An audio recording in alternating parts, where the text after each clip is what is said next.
Thanks so much for joining us. I'm Sarah Massler-Donar. The Wisconsin legislature sent a bill to fund repairs and maintenance at American Family Field in Milwaukee to the governor's desk. On Tuesday, the Senate downsized the state's contribution from the $411.5 million the Assembly approved in October. The Senate imposed a ticket surcharge for non-Brewers related events, with that surcharge increasing incrementally through the team's lease. That brought the state's share to $365.8 million.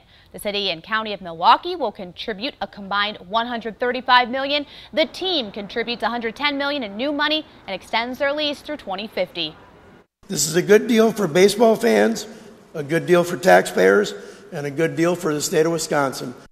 The Brewers also celebrated the bill, but not everyone in the Senate thought it was a good deal. The final vote was fractured. Lawmakers voted 19-14 to pass the proposal, and while that vote was bipartisan, 3 of the Senate Democrats who represent Milwaukee voted against it.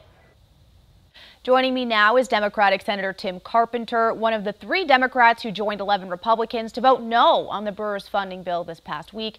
Senator Carpenter, welcome to the show. Thank you for having me. Senator, there were revisions made to this proposal, restoring Milwaukee representation on the Stadium District Board, reducing the state's contribution with that gradual increase of the ticket tax. But you and 2 other Democrats who represent the Milwaukee area still weren't convinced it was a good deal. Why? Well, I've been around the block a few times and I've seen the legislative process. And I know from the beginning when Speaker Voss put together a Brewers bill that he knew it was not in any way, shape, or form going to pass. And so incrementally along the way, small things were added. For example, reducing the amount of exposure that the city of Milwaukee and Milwaukee County, which I represent, had to pay into it. So I wasn't kind of fooled. I kind of knew where the end game was. And I just was kind of surprised that some of my colleagues went along with something that was very incremental and didn't improve the package as well as I would have liked. This deal does require a biennial audit of the stadium's finances. Why don't you think other lawmakers weren't on board with doing that immediate audit up front? I just don't think they were interested. My background is I was in the legislature. I'm the only one still left that voted for the Brewers bill in 1995. So I was around for the negotiations and the discussion. There was a provision in there to sunset the Miller Park tax in 2014.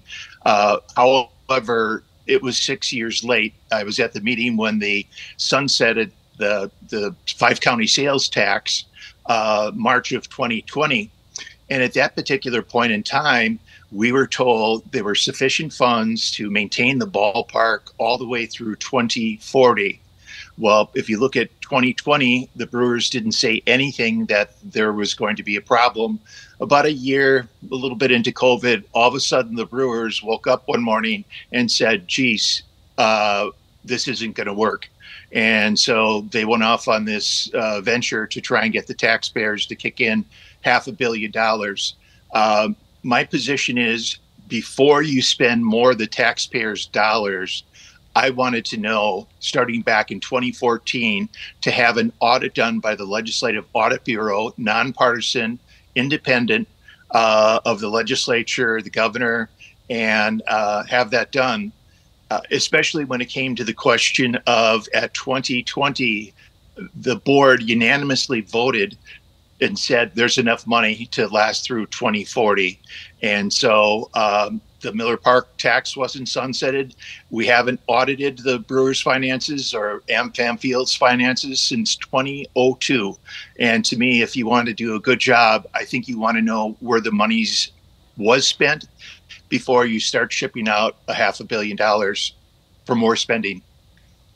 Senator, you kind of went through some of the reasons here, but is there anything else that was different for you this time around from when you voted for the 95 bill to fund construction of the stadium way back when? Was there anything else that you felt was not the same this time around to get you on board?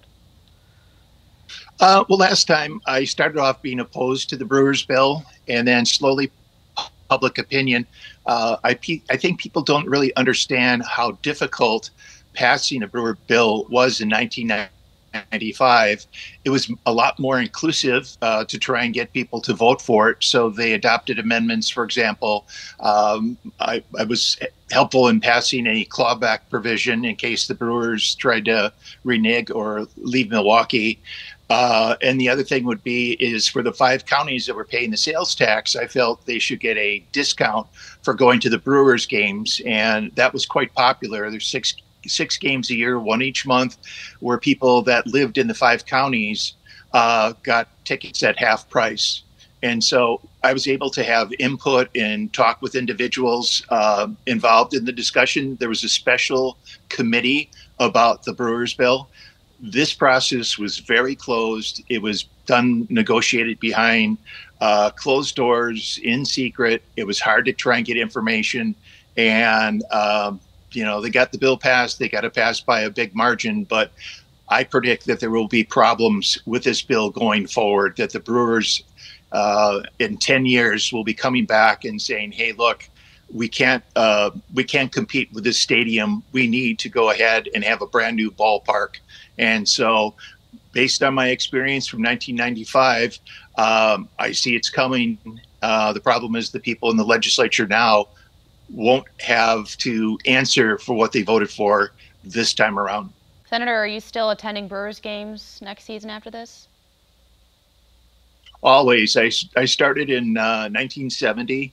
I didn't make it to any Braves games, but I have a 20-game pack, and I'm a Jack Benny cheap Southside Democrat. And so Monday nights you can get into the game in the upper deck for $6. BP, you can get free tickets through that. Pick and save.